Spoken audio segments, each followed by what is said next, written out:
जय हिंद दोस्तों, मेरा नाम है झिलमिल और आज का हमारा सोशियोलॉजी का टॉपिक है डायमेंशंस ऑफ सोशल स्ट्रैटिफिकेशन। जैसे हमने पिछले वीडियो में देखा था कि सोशल स्ट्रैटिफिकेशन क्यों ज़रूरी है समाज में प्रोडक्टिविटी लाने के लिए। आज के वीडियो में हम देखेंगे कि सोशल स्ट्रैटिफिकेशंस के डायमेंशंस क्या है, किस तरह से सोसाइटी को स्ट्रैटिफाई किया जाता है। आज का हमारा मेंस का सवाल है, what are the dimensions of social stratification, explain. सबसे पहले इंट्रो में हम लिखेंगे कि सोशल स्ट्रैटिफिकेशन आखिर क्या है, उसका डेफिनेशन हम लिखेंगे। Social stratification is a relatively fixed hierarchical arrangement in society by which groups have different access to resources, power and perceived social worth. Social stratification जो है एक हियरार्किकल अरेंजमेंट है जहाँ पे फॉर एग्जांपल मान लीजिए ये जो हायर क्लास है उनके पास रिसोर्सेज अलग है, उनके पास लग्जरीज अलग है, उनके पास पैसे इतने अलग है, ठीक है। मिडिल क्लास के पास अलग रिसोर्सेज है और लोअर क्लास के पास अलग रिसोर्सेज है। इसके बेसिस पे सोसाइटी को भाग किया गया है, स्ट्रैटिफाई किया गया है। While some cultures may outwardly say that one's climb and descent in socioeconomic status depends on individual choices, sociologists see how the structure of society affects a person's social standing and therefore is created and supported by society. यहाँ पे sociologist जो है वो ये देखते हैं कि society का जो स्ट्रक्चर है वो एक पर्सन की स्टैंडिंग, इंडिविजुअल स्टैंडिंग को किस तरह से रेट करता है, रैंक करता है। इसको एक एग्जांपल की तौर पे समझते हैं, ठीक है। अभी तो खैर बहुत सारी जगह पे लिबर्टी, लिबरेशन, इक्वालिटी हो गया, लेकिन अभी भी कहीं ना कहीं लोगों में नैरो माइंडनेस है, ठीक है। फॉर एग्जांपल एक अगर नॉर्मल में I am just giving an example, okay, this is not just a hypothetical example, real life situation नहीं है ये। फॉर एग्जाम्पल अगर एक नॉर्मल अच्छी लड़की या अच्छा लड़का जो एकदम नॉर्मल है, फिजिकली फिट है, वो आईएएस ऑफिसर बन जाता है या फिर वो जो है तो पीपल आर लाइक अरे वाह क्या है, मतलब अच्छा, she deserves it all, she is good. लेकिन वही अगर कोई स्पेशली एबल्ड बन जाता है, अरे इसको तो कैटेगरी की बेसिस पे मिला है, इसका तो कैटेगरी है ना, इसको तो उसकी बेसिस पे मिला है, अरे अरे ये तो क्या ही काम करेगी। तो इस तरह की भेदभाव, इनइक्वालिटी अभी भी होता है कहीं ना कहीं।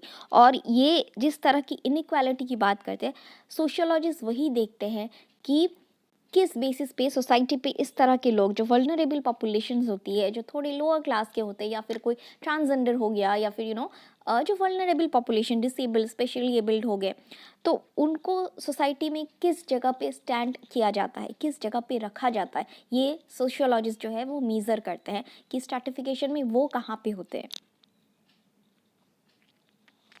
सो अब हम देखेंगे what are the factors of social stratification.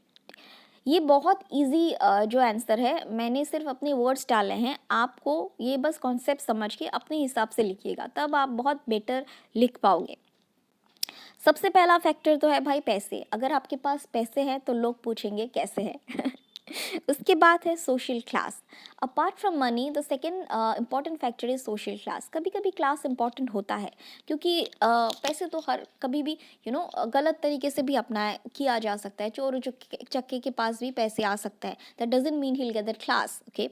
तो दैट डजेंट मीन कि ही विल हैव दैट कि वो हाई क्लास लोगों के बीच में उठ बैठ सके, ही नॉट, ही गेट हेजिस्टेंट। पैसे उसके पास भी है बट उसमें वो क्लास नहीं है, तो class is also another factor. उसके बाद जेंडर, उसके बाद आता है religion and social networks. Social networks मतलब मान लीजिए आपका भाई या बहन जो है वो आईएएस ऑफिसर है, तो आपके जो दोस्त है वो आपके साथ बना के रखेंगे, बोलेंगे अरे इसका तो भाई आईएएस ऑफिसर, इससे बना के रखना है, क्या पता कब कोई काम आ जाए। तो this is the power of social network. So अब हम इन्हीं सारे फैक्टर्स को थोड़ा इलेबोरेटली समझेंगे। सबसे पहले बात करते हैं सोशल क्लास के ऊपर, क्लास सिस्टम या क्लास स्ट्रैटिफिकेशन। अच्छा, शुरुआत करने से पहले एक छोटा सा अनाउंसमेंट।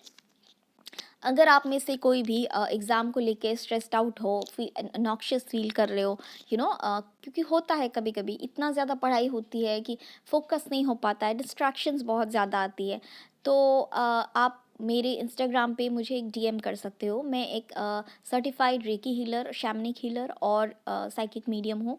तो हम लोग जो है सिजल्स वगैरह बनाते हैं, जिससे सिजल्स मतलब इट्स अ काइंड ऑफ यंत्र। वो हम एनर्जी साइकिल्स वगैरह बनाते हीलिंग करते हैं, जिससे क्या होता है कि आपकी जो फोकस है या फिर जो आप डिस्ट्रैक्शन है वो कहाँ पे आपकी पढ़ाई पे ब्लॉकेजेस आ रही है करेंटली, वो हम ढूंढ के उसका सोल्यूशन निकाल सकते हैं, जिससे आपका फोकस या एनर्जी जो है वो शिफ्ट हो सकती है। तो मुझसे डीएम पे बात करने के लिए या फिर रीडिंग एनर्जी सेशंस बुक करने के लिए आप मुझे डीएम कर सकते हो मेरे इंस्टाग्राम हैंडल पे। The name is clairvoyant Shivanshi. Link मैं डिस्क्रिप्शन पे डाल दूँगी। हम लोग time to time giveaways भी देते हैं, फ्री रीडिंग्स देते हैं, फ्री क्रिस्टल्स देते हैं। तो आप मुझे फॉलो कर सकते हो और फ्री गिव अवेज का लाभ उठा सकते हो। ठीक है जी। Now moving on to our lecture again. So the class system. Class system are based on both social factors and individual achievement. Class system क्या है? क्लास जैसे कि मैंने पहले भी बोला था, क्लास बहुत तरह के होते हैं, upper class, middle class, lower class.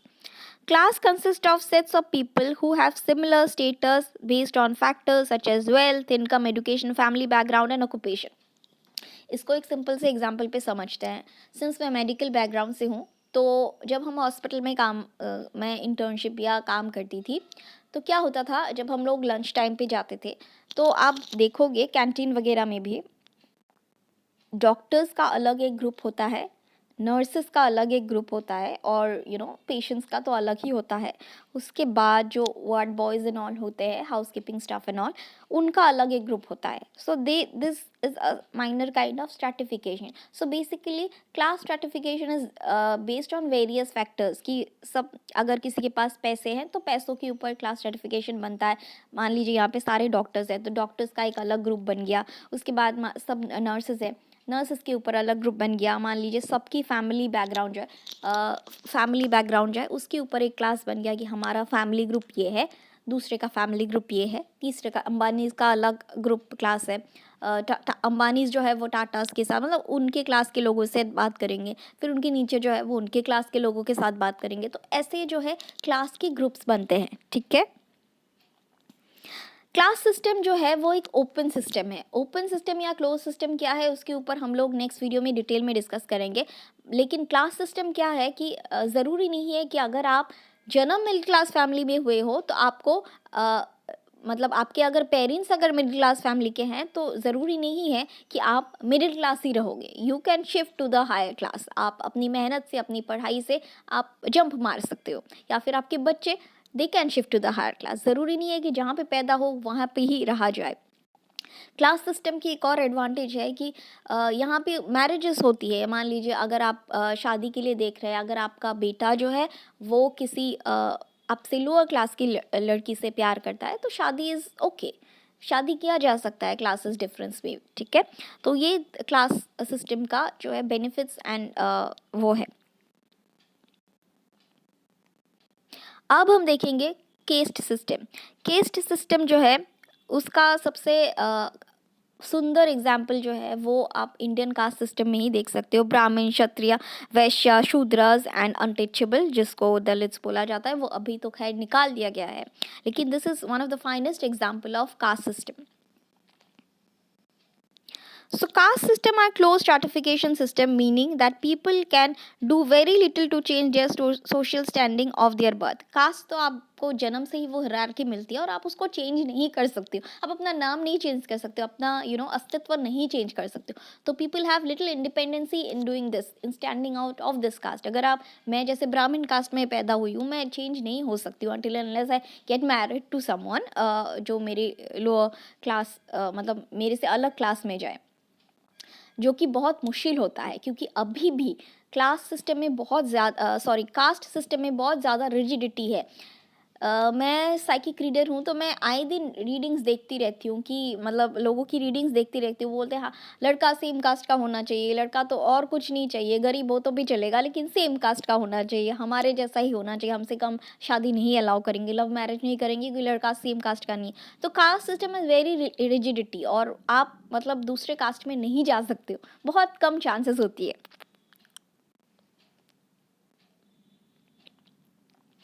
caste system determines all aspects of an individual's life, such as appropriate occupation, marriage, partners, and housing.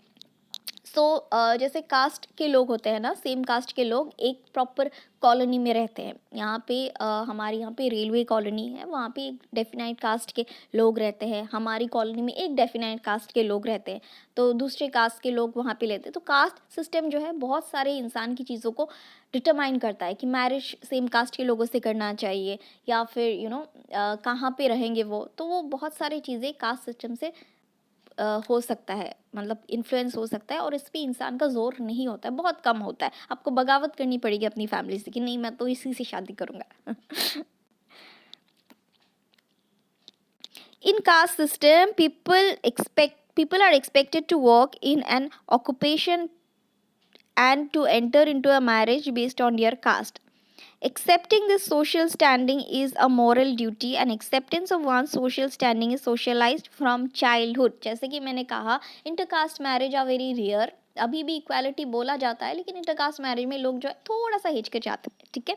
अभी तो काफ़ी सारे सिटीज़ में वी आर कूल वाला है, लेकिन जो आप रूरल एरियाज़ में देखोगे या फिर जो कंजर्वेटिव फैमिलीज़ में देखोगे, नहीं, लड़का तो हमारी कास्ट का ही चाहिए भैया। While the Indian caste system has been dismantled or an official constitutional level, on an official constitutional level, it is deeply embedding in Indian society outside of urban areas. जैसे कि मैंने कहा, ऑफिशियली जो है, जो कूल है, वो तो बोलता है ठीक है, कोई भी चलेगा, लड़का होनी चाहिए बस। लेकिन अभी जो रूरल एरियाज है या फिर जो कंजर्वेटिव फैमिलीज हैं, वो बोलते हैं कि नहीं, ये तो नहीं होगा भैया, ये तो नहीं ही होगा इंटरकास्ट मैरिज एंड ऑल। फिर कास्ट के हिसाब से ऑक्यूपेशन लेना पड़ता है, कास्ट के हिसाब से उस कॉलोनी में रहना पड़ता है। तो कास्ट में बहुत सारी बाउंडेशंस होती है, और इंडिया में अभी भी है। फिर है स्ट्रैटिफिकेशन बेस्ड ऑन जेंडर। आप लोगों ने सुना होगा, अभी भी जब बस वगैरह में चलते हैं हम लोग, या फिर किधर भी चलते हैं, तो there is a term ladies first please. क्यों लेडीज़ फर्स्ट? क्योंकि इक्वल नहीं है क्या लेडीज़ और मेन, लेकिन अभी भी ये जो अनइक्वालिटी है between the female and the male gender, वो अभी भी कहीं ना कहीं प्रेवलेंट है। Female gender is still considered to be a bit submissive compare to that of the male gender. अभी भी कई घरों में पेट्रियार्की चलती है। अगर मेल बोलता है कि फीमेल नहीं काम करेगी, तो नहीं काम करता है वो, in spite of the fact that we are telling that we are in the equal zone, हम लोग इक्वल है, लेकिन अभी भी कहीं ना कहीं फेमिनाइंस को सबमिसिव रखा जाता है और पेट्रियार्की चलती है। Broadly speaking, the term gender refers to cultural ideas that construct images and expectations of both males and females. Nature has divided human race between men and women, but their status and role in society are determined by our culture. Nature ने सिर्फ मर्द और औरत बनाया था biological terms पे, ठीक है, लेकिन उनका जो स्टेटस है कि औरत जो है वो ये नहीं कर सकती, मर्द जो है वो घर का खाना नहीं बना सकते, ये सब सोसाइटी ने बनाया है, ये सब नेचर ने या भगवान ने नहीं बनाया। This is based on the culture which is going on. When we speak of women as fair sex or weaker sex, or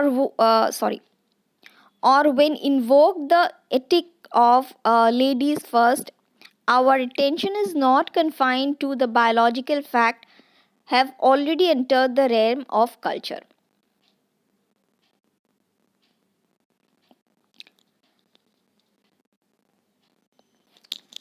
जैसे कि मैंने लेडीज़ फर्स्ट का एग्जाम्पल दिया था कि जब हम बोलते हैं कि लेडीज़ फर्स्ट प्लीज़, तो डैट दर्शाता है कि लेडीज़ वीक है, तो इसी वजह से उनको पहले जाने दो। ये उनके बायोलॉजिकल जो है उसको नहीं दर्शाता, ये उनके कल्चरल स्टैंड को दर्शाता है कि हाँ, लेडीज़ को थोड़ा सा सबमिशिव रखा गया है, इसीलिए लेडीज़ फर्स्ट। तो भले ही हम बेसिक एटिकेट की वजह से हम लोग बोलते हैं कि भाई लेडीज़ है, जाने दो, लेडीज़ है, ये करो, बट दैट वो जो कल्चरल स्टैंड है कि ladies are determined as the fear sex और द वीकर सेक्स और द सबमिसिव वंस, तो ये हमारी सोसाइटी में कहीं ना कहीं ये अभी भी रखी हुई है। This is gender stratification. अब हम बात करेंगे एथनिसिटी स्ट्रैटिफिकेशन। इसका बेस्ट एग्जाम्पल श्रीलंका में है। श्रीलंका के जो अभी रिसेंट इंसिडेंट्स हुए थे उसको लेके देखा जा सकता है। Between the ethnic Tamils and Sinhalese, तो उनके बीच में क्या है, एथनिक ग्रुप्स जो है वो कैसे बनते हैं, वो पहले से नहीं बनते। एथनिक ग्रुप्स कैसे बनते हैं, जब वो एक तरह का नॉर्म्स अपनाते हैं। जस्ट अ सेक, पहले सेम ही थे वो, लेकिन एक ग्रुप ने कुछ तरह के नॉर्म्स अपना लिए, कुछ तरह के रिचुअल्स अपना लिए, कुछ तरह के हैबिट्स अपना लिए, और दूसरे ग्रुप ने कुछ और अपना लिए। तो this is based on habituals norms, या ये जिसकी वजह से वो अपना एक एथनिसिटी बना लेते हैं। An ethnic group may have a common language, history, national origin, or lifestyle. It is purely social phenomena in which people learn their ethnic differences as a process of socialization, use of exclusionary devices like marriage, while racial identities remain same. Ethnic identities are revised over time. Ethnic groups क्या होती है कि time to time वो बदलती रहती है। Ethnic groups क्या होती है कि एक ग्रुप है जिन्होंने एक कॉमन तरह का लैंग्वेज अपना लिया, कॉमन तरह की लाइफस्टाइल अपना ली, तो वो जो है एक एथनिक ग्रुप बन गए। दूसरे ग्रुप ने एक और अलग लाइफस्टाइल अपनाना चाहा, तो वो अलग ग्रुप बन गए।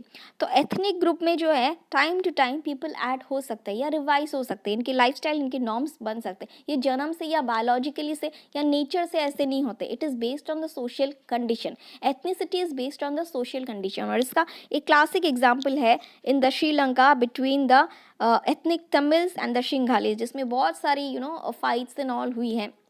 बहुत सारे आपको हिस्ट्री में इसके नोट्स मिल जाएंगे। इनमें बहुत सारा घमासान युद्ध वगैरह हुआ है between the ethnic Tamils and श्रृंगालीज।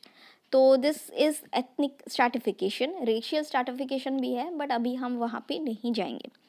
सो अब बात करते हैं हमारे कंक्लूजन की ओर। Although many people and institutions in Western societies indicate that they value equality, the belief that everyone has an equal chance at success and that hard work and talent, not inherited wealth, political treatment, racism, or societal values, determine social mobility. Sociologists recognize social stratification as a society-wide system that makes inequalities apparent. ऑल्डो यहाँ पे जो western लोग हैं वो बोलते हैं कि हम तो इक्वालिटी में बिलीव करते हैं, behind every one has an equal chance to achieve the success, achieve that position in the society, deserve to be treated well. But sociologist देखते हैं कि जो स्ट्रैटिफिकेशन है वो इनइक्वालिटीज़ इन सोसाइटी को एपरेंट बना के रखते हैं। सो स्ट्रैटिफिकेशन की वजह से सोसाइटी में इनइक्वालिटी कहीं ना कहीं अभी भी है, और बहुत ज़्यादा टाइम लग जाएगा इस पूरी तरह से इक्वालिटी को नलीफाई करने में। ये हमारे वीडियो का एंड। आज के लिए बस इतना ही। कल फिर मिलेंगे कुछ नए लेक्चर्स के साथ। Thank you.